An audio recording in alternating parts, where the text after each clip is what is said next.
യേശുവിൽ ഏറ്റവും പ്രിയപ്പെട്ടവരെ, ഒരു നിയോഗത്തോടെയാണ് ഏകദേശം 1.5 ആഴ്ചയോളമായി ദൈവവചനം കേട്ടുകൊണ്ടിരിക്കുന്നത്. പ്രത്യേകമായി മദ്യത്തിനും മയക്കുമരുന്നിനും ലഹരിക്കും അടിമപ്പെട്ടു പോയ വ്യക്തികൾ അവർ തിരിച്ചു വരണം, അവരുടെ ജീവിതത്തിൽ ഒരു മാറ്റം ഉണ്ടാകണം എന്ന് ആഗ്രഹിച്ച് പ്രാർത്ഥിക്കുന്ന ഒരു മനസ്സായി ഒരുപാട് പേർ ഒരുമിച്ച് പ്രാർത്ഥിക്കുന്ന ദിവസങ്ങളാണിത്. വചനം കേട്ട് പ്രാർത്ഥിക്കുന്ന നിങ്ങളുടെ മേൽ, എൻ്റെ മേൽ വരുന്ന ദൈവാനുഗ്രഹമുണ്ട്. നമ്മൾ എന്തിനോട് ചേർന്നിരിക്കുന്നോ ആ നന്മയും ഐശ്വര്യവും അനുഗ്രഹവും നമ്മളിൽ വരും.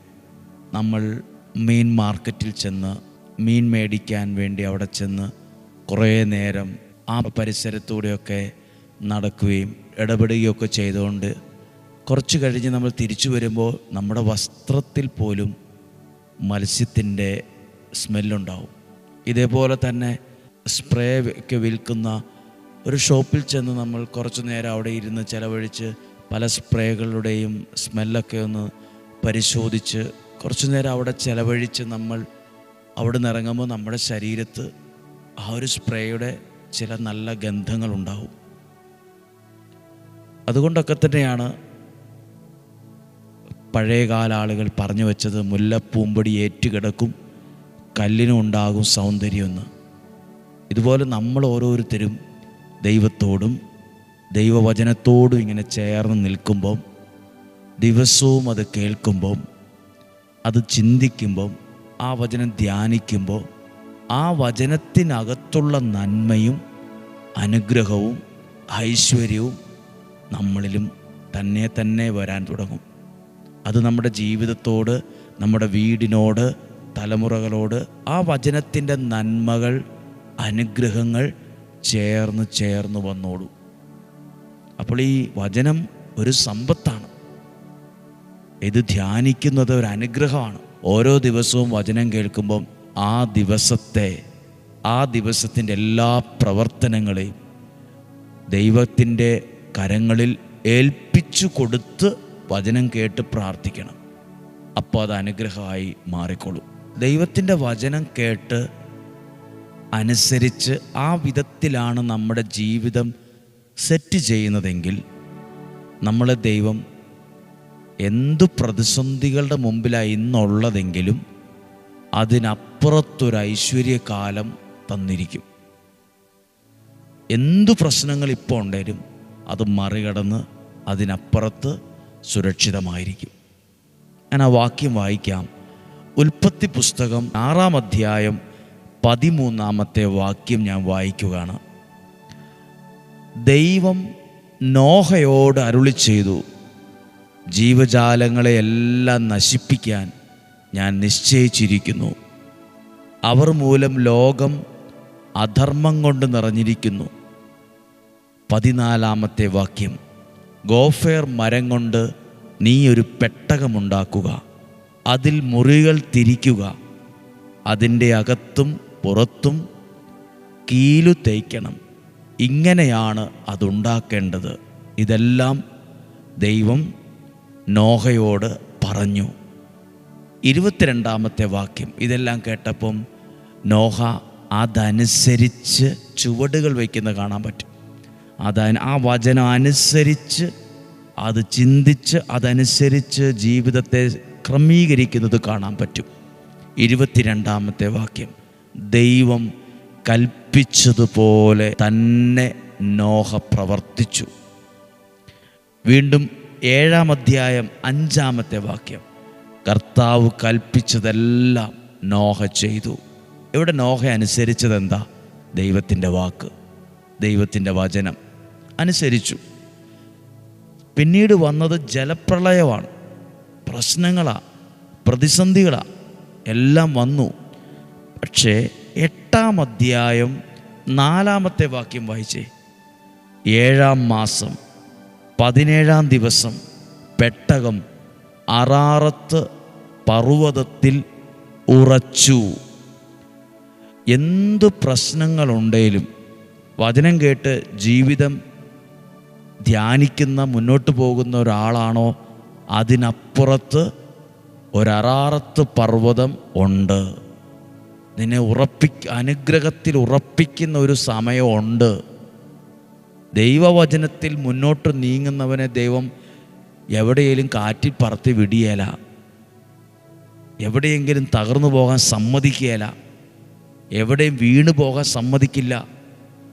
ആ ജലപ്രളയം ഉണ്ടായി, ഭൂമിയിലുള്ള തല ഉയർത്തി നിന്നതെല്ലാം വെള്ളത്തിൻ്റെ അടിയിലായി, സകലതും നഷ്ടപ്പെട്ടു.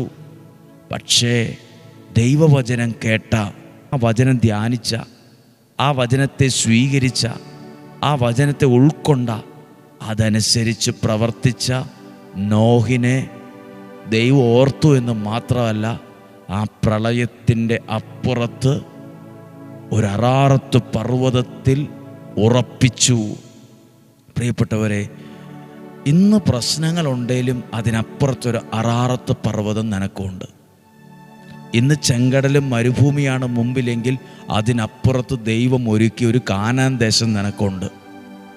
ദൈവത്തിൻ്റെ വാക്ക് കേൾക്കുന്നവർക്ക് ദൈവം ഒരുക്കി വച്ചിരിക്കുന്ന അറാറത്ത് പർവ്വതമുണ്ട്, ദൈവം ഒരുക്കി വച്ചിരിക്കുന്ന കാനാൻ ദേശമുണ്ട്.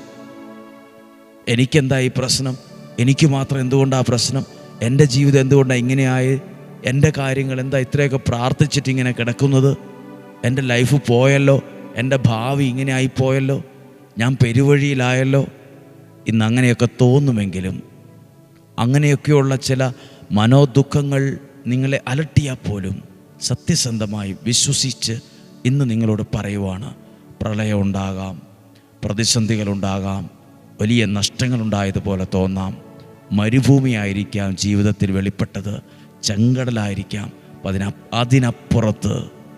അതിനപ്പുറത്ത് ഇപ്പോൾ അനുഭവിക്കുന്ന മരുഭൂമിക്കപ്പുറത്ത്, ഇപ്പോൾ അനുഭവിക്കുന്ന ആ ചെങ്കടലെന്ന വലിയ പ്രശ്നത്തിൻ്റെ അപ്പുറത്ത് ദൈവം നിനക്ക് വേണ്ടി ഒരുക്കിയിട്ടുള്ള ഒരു കാനാൻ ദേശമുണ്ട്. നോഹയുടെ സ്ഥാനത്ത് നിന്ന് പറഞ്ഞാൽ ഇന്ന് പ്രശ്നമുണ്ട്, കളിയാക്കലുണ്ട്, നഷ്ടമുണ്ട്. പക്ഷെ അതിനപ്പുറത്ത് ഒരറാറത്ത് പർവ്വതത്തിൽ ഉറപ്പിക്കുന്ന ഒരു അനുഭവം ഉണ്ടാവും. നിൻ്റെ ജീവിതത്തിലുമുണ്ട്, നമ്മുടെ ജീവിതത്തിലുമുണ്ട്. ഈ പ്രശ്നങ്ങളുടെയും പ്രതിസന്ധികളുടെയും അപ്പുറത്തൊരു അറാറത്ത് പർവ്വതം, അപ്പുറത്തൊരു കാനാൻ ദേശം. ഇവിടം കൊണ്ട് തീരുവല്ല. എൻ്റെ ദൈവം എന്നെ അനുഗ്രഹിക്കുമെന്നും എനിക്ക് നന്മ വരുമെന്നും ഞാൻ വിശ്വസിക്കുന്നു. ഒന്ന് പറഞ്ഞേ, ഒന്ന് പ്രാർത്ഥിച്ചേ.